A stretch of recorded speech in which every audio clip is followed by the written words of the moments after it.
So இங்கேருந்து மலைக்கோவிலுக்கு போகிறதுக்கான படி இருக்குங்க. மொத்தம் 444 படி ஏறி போகணும். ஸோ இங்கே ஒரு கல் இருக்குது பாருங்கள். இங்கே தான் வந்து இதை புதுப்பிக்கிறதுக்காக கல் எடுக்கும்போது உள்ளே இருந்து புகை வந்துச்சுன்னு சொல்லியிருக்காங்க. உள்ள சித்தர்கள் இருக்கிறதாகவும் சொல்லி அதை அப்படியே வந்து மூடி வச்சுட்டாங்க. இன்னமும் இங்கே சித்தர் இருக்கிறாங்க அப்படின்னு நம்புகிறாங்க.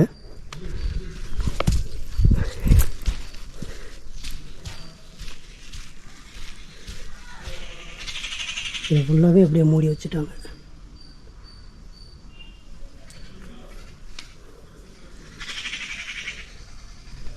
ஓகேங்க, நம்ம வள்ளிமலை படி ஏறிட்டுருக்கோம் மலைக்கோயிலுக்கு. ஸோ மலைக்கோயிலை போகிறதுக்கு முன்னாடி இந்த கோவிலோட புராண வரலாறை பற்றி தெரிஞ்சுக்கலாம். இங்கே நம்பிராஜன் அவர் இருக்கார்ல, நம்பிராஜனுடைய வளர்ப்பு மகளாக வள்ளி வளர்கிறாங்க. இந்த மலையில் தான் வளர்கிறாங்க. அவங்க வந்து இங்கே திணை இதுதான் அவங்களுடைய உணவாக இருக்குது. இப்போ இந்த இடம் ஃபுல்லாக திணையை வந்து விளைய வச்சு அங்கே வந்து பறவைகள்லாம் எதுவும் வராமல் அதை விரட்டி அடிக்கிறது தான் வள்ளியோட வேலை. அந்த வள்ளி பறவைகளை விரட்ட பயன்படுத்தின அந்த ஆயுதங்களோடு தான் இங்கே சிலை வடிவமைச்சது தான் சொல்கிறாங்க. நம்மளால் முடிஞ்சால் அதை பார்ப்போம் அந்த சிலையை. அதுக்கப்புறம் வள்ளி வந்து முருகனை வந்து அடையணும், கணவனாக அடையணும் அப்படின்னு சொல்லிட்டு தவம் இருக்காங்க. திருமால்கிட்ட தவம் இருக்காங்க. அதுக்கப்புறம் முருகர் இங்கே வராரு. முருகர் இங்கே வந்து வள்ளியை சந்திக்கிறாரு. ஸோ வள்ளியை சந்திக்கும்போது வள்ளி வந்து அவருக்கு தேனும் திணையும் வந்து கொடுத்துருக்காங்க. அந்த நேரத்தில் வள்ளியோட அப்பா நம்பிராஜன் வராரு. அவரை பார்த்ததுமே நம்பிராஜனை பார்த்ததுமே முருகர் வந்து மரமாக மாறுறாரு. அந்த மரம் தான் இங்கே வந்து தலைவிருட்சமாக சொல்லப்படுது. ஸோ அந்த மரத்தோட பேர் வந்து வேங்கை மரம். வேங்கை மரமாக மாறுறாரு. இந்த கோவிலோட தலைவிருட்சமாக வேங்கை மரம் தாங்க. அதுக்கப்புறம் முருகருக்கு வந்து திருத்தணியில் வள்ளிக்கும் முருகனுக்கும் திருமணம் நடந்ததா புராண கதை சொல்லுதுங்க. ஸோ இதை பற்றி நம்ம முயற்சாக பார்த்துட்டு இதோட உண்மையான வரலாறை பார்ப்போம். வாங்க போகலாம்.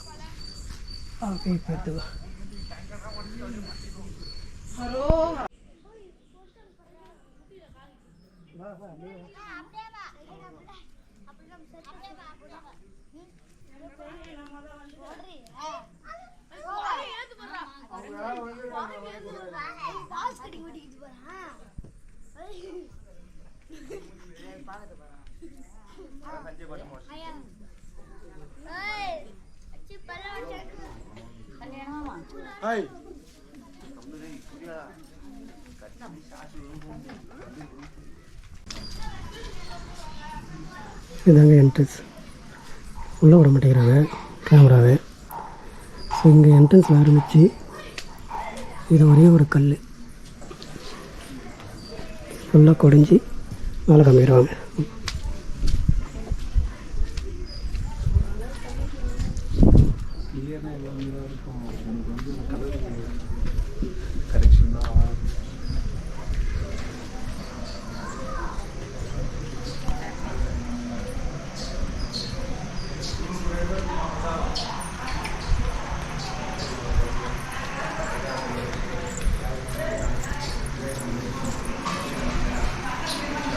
இது ஒரே பாறை. இந்த பக்கம் வந்து இந்த குகை வழியாக உள்ள வருது. இதுக்குள்ளே தான் கோவில் இருக்குது. ஸோ அந்த ஒரே பாறையை குடைஞ்சி உள்ளே சிலை செஞ்சு அவ்வளோ அழகாக பண்ணி வச்சுருக்காங்க. கேமரா வந்து உள்ள ஆக்சஸ் இல்லைங்க, இல்லைன்னா எதாவது காமிச்சிருக்கலாம். இதுக்கு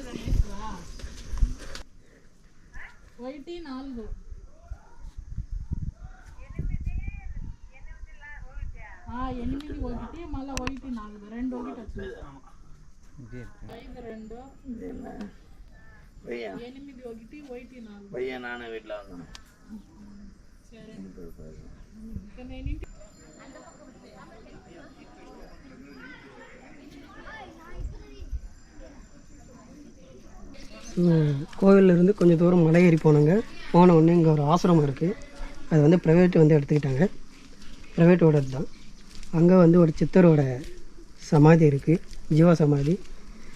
ப்ளஸ்ஸு வந்து வள்ளி இங்கே வாழ்ந்ததுக்கான சில அடையாளங்கள், வள்ளி அங்கே குளித்த இடம், முருகரை சந்தித்த இடம் அப்படின்னு சொல்லிட்டு சொல்லப்படுற அந்த கதையில் சொன்ன மாதிரி அந்த இடம்லாம் இருக்குது. அதையும் அங்கே போய் பார்ப்போம்.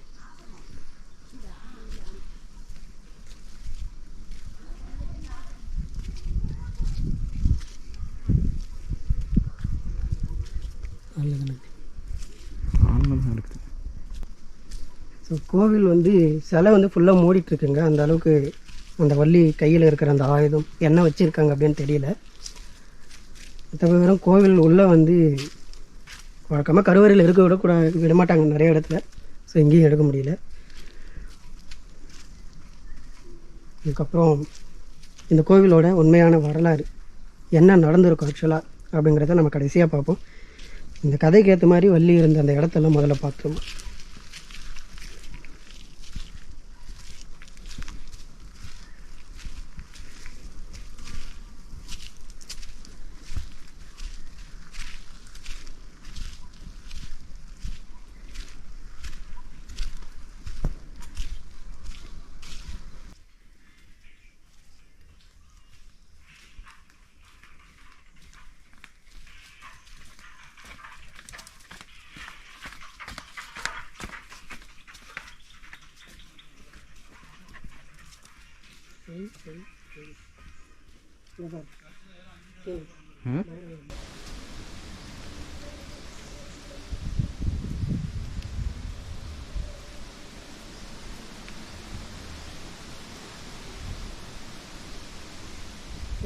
ஓ இங்கே இருக்குது பாருங்க, நாகப்பழம்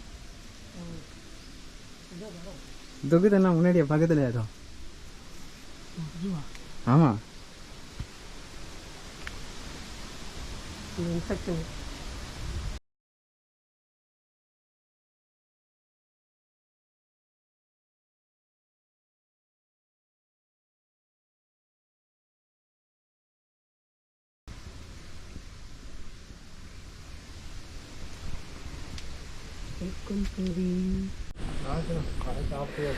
வந்துட்டோங்க. சூரியன் காணாத சுனை ஆசிரமத்தில் வந்து ஒரு சின்ன பாறையை மேலே ஏறின ஒன்று இருக்குது.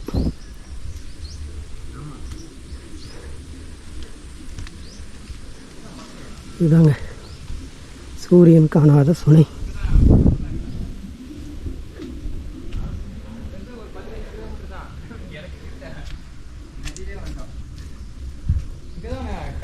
உள்ள தண்ணி தெரியுதா?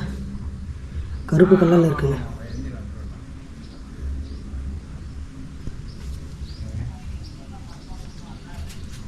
எல்லாம் தெரியும், அந்த பக்கமும் தெரியும், அந்த பக்கமும் கிட்ட தானே இருக்கு, எல்லாமே பக்கத்துல தானே. எப்படி போகுது? ஸோ இதுதான் இந்த ஜொனையை பற்றின வரலாறு. முருகப்பெருமானுக்கு வள்ளி பிராட்டி தேனும் தினைமாவும் கொடுத்து முருகன் விக்கல் எடுக்க சூரியன் காணாத நீர்தான் குடிப்பேன் என்று கூறி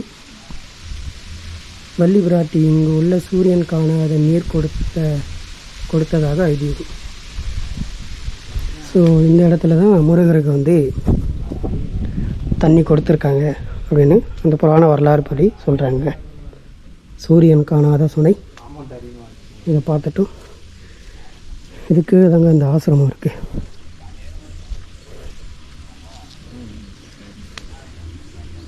தனியார் ஆசிரமம், திருப்புகழ் ஆசிரமம். இந்த பாறைக்கு கீழே ஒரு சித்தருடைய சமாதி இருக்குது, அங்கே போய் பார்ப்போங்க. ஸோ இதுதாங்க சச்சிதானந்தர் ஜீவ சமாதி. உள்ளே போனால் வாங்க பார்ப்போம்.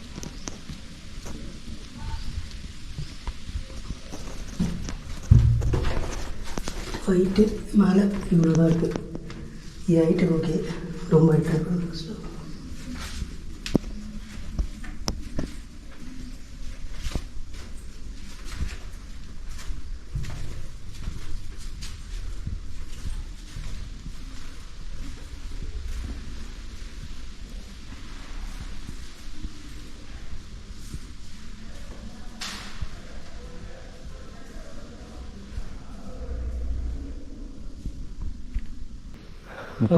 சமாதியில் கொஞ்ச நேரம் தியானம் பண்ணியாச்சுங்க, ரொம்ப நல்லா இருக்குது.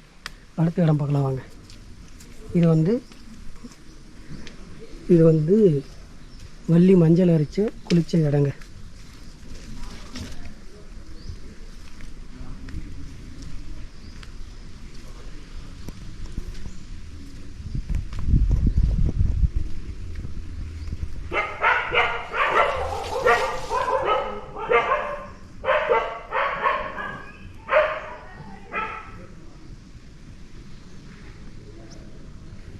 பாறையில் இருக்கிற தண்ணியெல்லாம் இங்கே தான் வந்து தேவும்.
ஓகேங்க, இது வள்ளி மஞ்சள் அரைச்சி குளிச்ச இடம். அப்படியே இதுக்கு மேலே பார்த்தீங்கன்னா ரொம்ப கொண்டு தெரியும். அங்கே திருமால் கிரீஸ்வரர் கோவில் இருக்குங்க. அப்போவே வந்து திருமால் கிட்ட முருகர் வேணும்னு வள்ளி இங்கே தான் வணங்கினதாக சொல்லப்படுது. அந்த இடத்தையும் போய் பார்க்கலாம் வாங்க.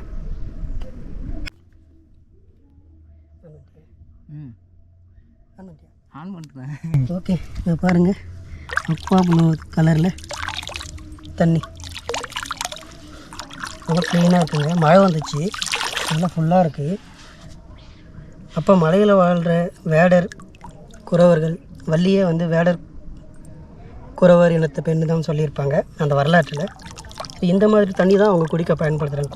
குளிக்க ஜுனை தண்ணின்னு பேருங்க. ரொம்ப நல்லது. ஆனால் நம்ம இப்போ குடித்தா உடம்பு சரியில்லாமல் போயிடும். ஃபில்டர் பண்ணி குடிக்கணும். ஓ, இது மாதிரி இது ஆறு மாதிரி.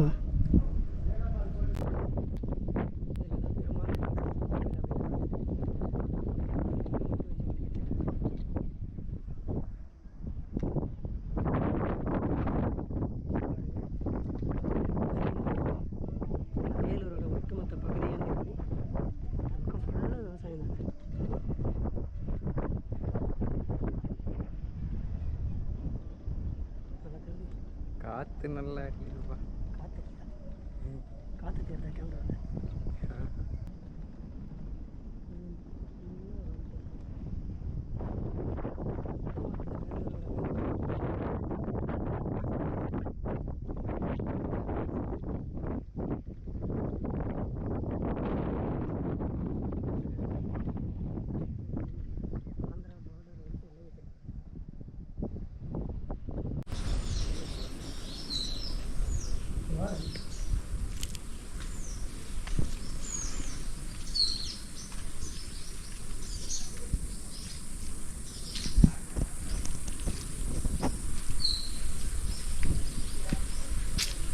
இங்கே இருக்கிறவங்க தங்குறதுக்காக பண்ணியிருக்காங்க. அதுக்கு முன்னாடி சித்தர்கள் தவம் இருக்கிறதுக்காக வச்சுருக்கலாம். இப்போ இந்த ஆசிரமத்தில் இருக்கிறவங்க தூங்குறதுக்காக, ரெஸ்ட் எடுக்கிறதுக்காக இதை யூஸ் பண்ணிக்கிறாங்க. சரிங்க, எல்லாத்தையும் பார்த்துட்டோம்.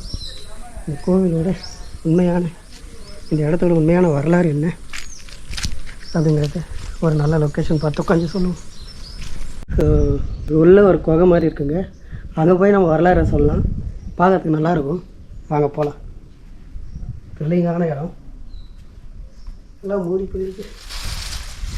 இங்கே துணி இல்லாமல் இருக்குது. பார்த்து பாம்பு படம் எடுத்துருவோம்.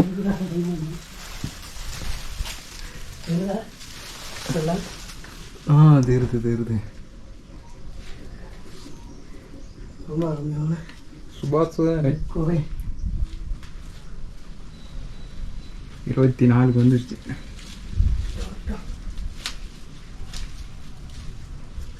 அவ்வளோதான்.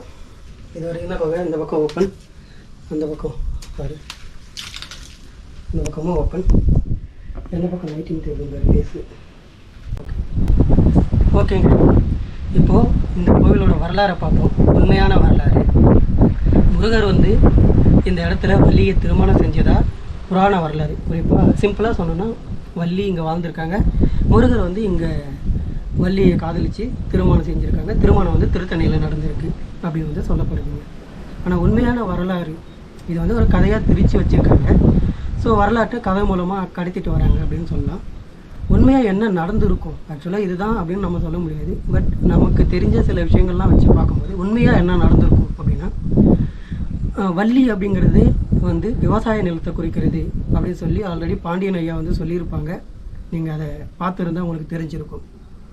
ஸோ விவசாய நிலம் விவசாயம் பண்ணுறதுக்கு தகுதியான ஒரு இடமா வேலூரில் இருக்கிறதா இங்கே இருந்திருக்கும். ஏன்னா இங்கே பக்கத்தில் பாலாறு ஓடுது வேலூரில், நல்லாவே தெரியும். அதை ஒட்டி அப்போல்லாம் வந்து பார்த்திங்கன்னா யாருமே வந்து தரைப்பகுதியில் வாழ்கிறவங்கள மலைப்பகுதியில் தாங்க வாழ்வாங்க. மலைப்பகுதியில் வாழ்கிற மக்கள் தரைக்கு வந்து வேட்டையாட போவாங்க. மலையில் இருக்கிற இந்த குன்றுங்க மேலே இங்கே இருக்கிற இந்த ஜொனை தண்ணியை குடிச்சிட்டு கல் கோயிலில் தான் வாழ்ந்துட்டு வருவாங்க. வேடர் குறவர் இன மக்கள் முதல்ல சிவன் காலத்திலிருந்து வாழ்ந்த மக்கள். இந்த வேடர் குறவர் இன மக்கள் சிவன் காலத்தில் வாழ்ந்த மக்கள், அவங்களுடைய பழக்க வழக்கம் இது எல்லாமே நம்ம அடுத்தடுத்த எபிசோடில் பார்ப்போம். ஜவ்வாது மலைக்கு நம்ம போகும்போது அந்த மக்கள் இன்னமும் அந்த அடையாளத்தோட எப்படி வாழ்ந்துட்டு இருக்காங்கிறதையும் பார்ப்போம். அந்த மாதிரி வாழ்ந்துட்டு இருந்தது தான் இந்த மலையிலையுமே வந்து, இந்த வள்ளி மலையிலையுமே வந்து மக்கள் வாழ்ந்துருப்பாங்க. முருகர் குமரி கண்டத்திலிருந்து உலகம் ஃபுல்லாக வந்து பார்த்திங்கன்னா பயணம் செஞ்சுருக்காங்க. உலகம் முழுக்க மக்களை மயில் வாகனத்துலன்னா மயில் மேலே ஏறி உட்காந்து போகிறதுல மயில் மாதிரி உள்ள அந்த பேரஷூட் அது மூலமாக போகிறதா பாண்டியன் அப்படின்னு சொல்லியிருப்பாங்க. ஸோ அந்த வாகனத்தில் அந்த பேரஷூட்டில் உலகம் ஃபுல்லாக சுற்றி பார்த்தவர். அப்படி சுற்றும் போது இந்த இடத்துக்கு வந்திருக்கலாம். நம்ம ஏற்கனவே கீழே கோவில் பார்த்தோம், ஒரே கல்லில் வந்து அந்த சிலையை செஞ்சு வச்ச மாதிரி அந்த சிலை மூலமாக அவர் கவரப்பட்டு அந்த கல் அந்த பெரிய பாறையை பார்த்து கவரப்பட்டு அந்த இடத்துக்கு தவம் பண்ணவோ இல்லை அது அவருக்கு ஒரு அட்ராக்ஷனாக இருந்திருக்கலாம். அவர் அங்கேருந்து இந்த இடத்த வந்து பார்த்து இங்கே இருக்கிற மக்களுக்கு விவசாயத்தை சொல்லி கொடுத்துருக்கலாம். ஏன்னா திணைங்கிறதே வந்து பார்த்திங்கன்னா முருகரை குறிக்கக்கூடியதானும் நம்ம கேள்விப்பட்டிருக்கோம். அப்போது முருகர் இங்கே வந்து விவசாயத்தை தோற்றுவிக்கிறதுக்காக முதல்ல இங்கே ஸ்டார்ட் பண்ணி கூட இருக்கலாங்க. அதுதான் வரலாறாக இருக்கும். அதை ஒரு புனைஞ்சு ஒரு கதையாக உருவாக்கி இந்த மாதிரி வந்து சொல்லப்பட்டு இருக்கலாம். ஸோ இதுதான் தெளிவான வரலாறாக என்னன்னு தெரியாது. ஆனால் இப்படி தான் இருந்திருக்கும் அப்படிங்கிறது நம்ம பழைய வரலாறும் மீட்கப்பட்டு வர இப்போ இருக்கக்கூடிய முருகனுடைய அந்த பழைய கண்டுபிடிப்புகளும் எல்லாத்தையும் வச்சு பார்க்கும்போது, இங்கே மக்கள் வாழ்கிற அந்த வாழ்வாதாரமும் மக்களுடைய பழக்க வழக்கங்களை வச்சு பார்க்கும்போது இது எல்லாமே சேமாக வந்து வருதுங்க. இது முருகர் வந்து இந்த இடத்துல விவசாயத்தை தோற்று வச்சிருக்காரு அப்படிங்கிறதுக்கு உறுதியாக நம்ப போகிறதுக்கு ஒரு காரணமும், இந்த இடத்துல இன்னமும் விவசாயம் நல்லா வளர்ந்துட்டுருக்கு. விவசாயம் வந்து செழிப்பாக வளருது அப்படின்னா வேலூரில் வடகிழக்கு திசையில் இருக்கக்கூடிய இந்த வள்ளிமலை பகுதியில் இன்னமும் வந்து நல்ல நீர் ஆதாரமும் விவசாய நிலமும் இருக்குங்க. லாங் கிளிப்பில் வந்து நீங்கள் பார்க்கும்போது அது தெரிஞ்சிருக்கும். ஸோ எல்லாமே விவசாய பயிர்கள் வளர்ந்து இருக்கிறது இதுதான். இதை தொடர்ந்து இன்னும் பல ஆதாரங்களும் இங்கே வாழ்ந்த மக்கள் முற்காலத்தில் என்னென்ன காலத்தில் வாழ்ந்தாங்க அப்படிங்கிறதையும் நம்ம அடுத்தடுத்த எபிசோடில் பார்ப்போம். இந்த வள்ளிமலையோட சிம்பிள் வரலாறை வச்சுட்டு நம்ம அடுத்தடுத்த வீடியோவுக்கு போகலாம்.